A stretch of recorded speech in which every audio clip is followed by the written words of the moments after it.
In this week's Miles and Points recap video, we'll be discussing two huge bonuses on two business credit cards that are ending very soon.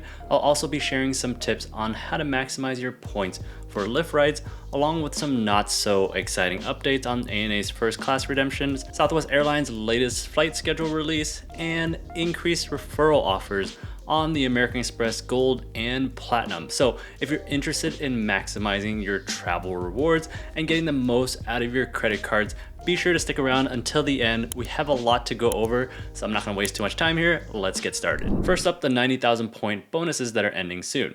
The Chase Ink Unlimited and the Chase Ink Business Cash are the two cards that offer 90,000 points currently after hitting minimum spend of $6,000 in 3 months. The offer on those cards are gonna end at 9 a.m. Eastern Time on March 21st, 2023. As we go through this, if you're interested on any of these cards, my referral links are in the description. Using those links helps support my channel. So let's take a look at each card individually. The first is the Chase Ink Business Cash. The Chase Ink Business Cash offers multiple cashback rewards categories like 5% cashback on the first $25,000 you spend each year on combined purchases for office supply stores, internet, cable, and phone services, and then 2% cashback on the first $25,000 spent in a year on gas station and restaurants, and 1% cashback on everything else. The Chase Ink Business Unlimited offers a more simple reward system with just 1.5% cashback on every business purchase,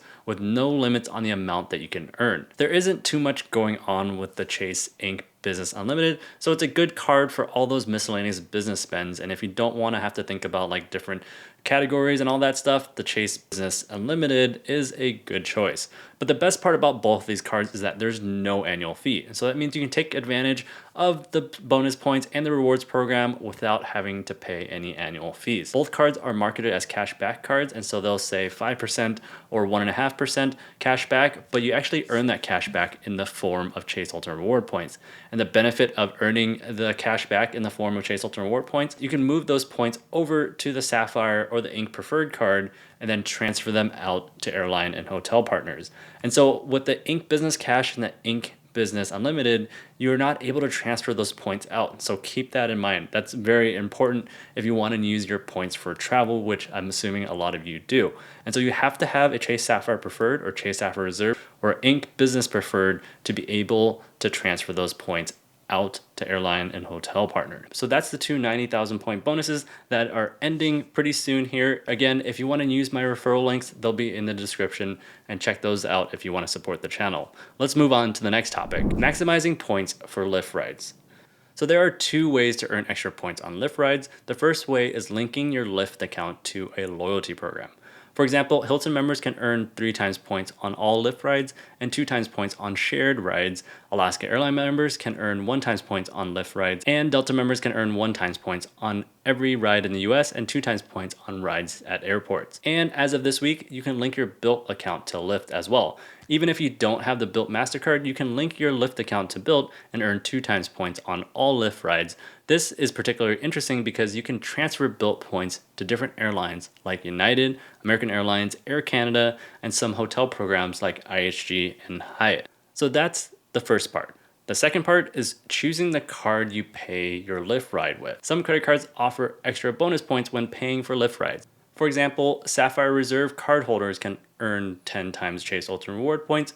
Sapphire Preferred cardholders can earn 5 times Ultimate Reward points, and Freedom cardholders and Ink cardholders can earn 5 or 5% cashback on Lyft rides.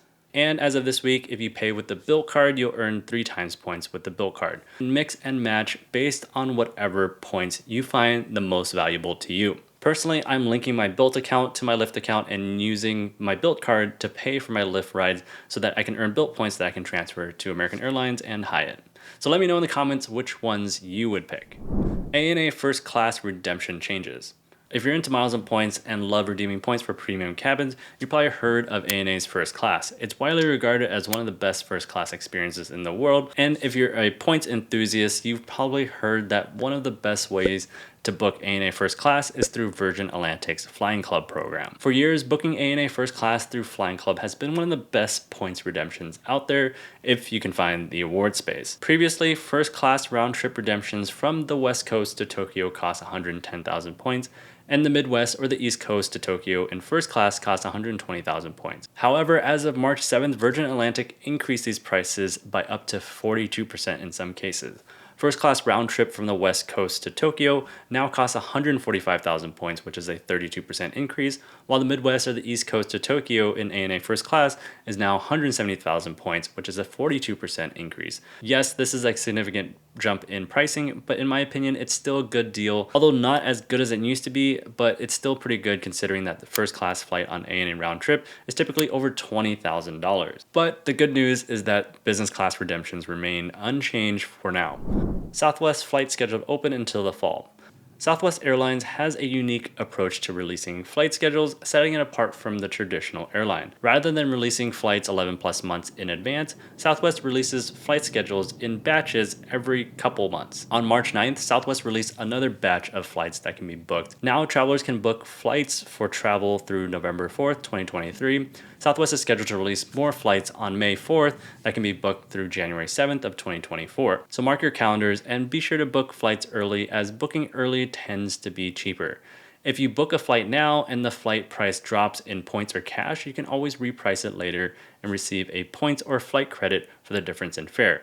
If you're interested in learning more about repricing Southwest flights, be sure to check out this video I'll link above, Increased American Express Personal Offers. First up is the American Express Gold, which comes with a 90,000 point bonus and a $200 back in statement credits. The American Express Gold is one of my favorite cards because I spend a lot on groceries and dining, and it earns 4 times points on those categories. And the Uber credit and the dining credit I use pretty regularly, and so it helps offset the $250 annual fee. It's one of my all-time favorite cards, and currently the bonus is 90,000 points and a $200 statement credit, which is pretty much the highest sign-up bonus ever on the American Express Gold.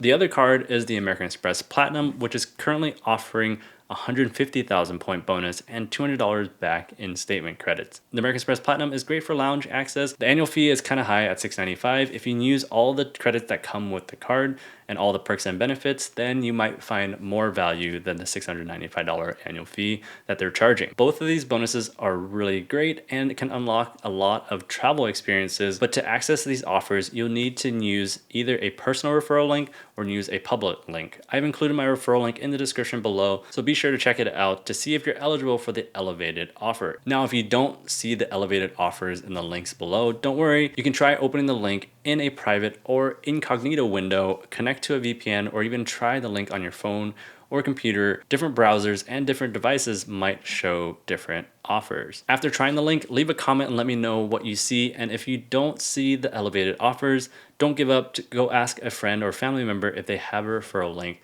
with the elevated offer. So that's the update for this week. Thanks for watching, and comment below and let me know what you think about this format. And check out some of these videos over here, and I'll see you guys in the next video.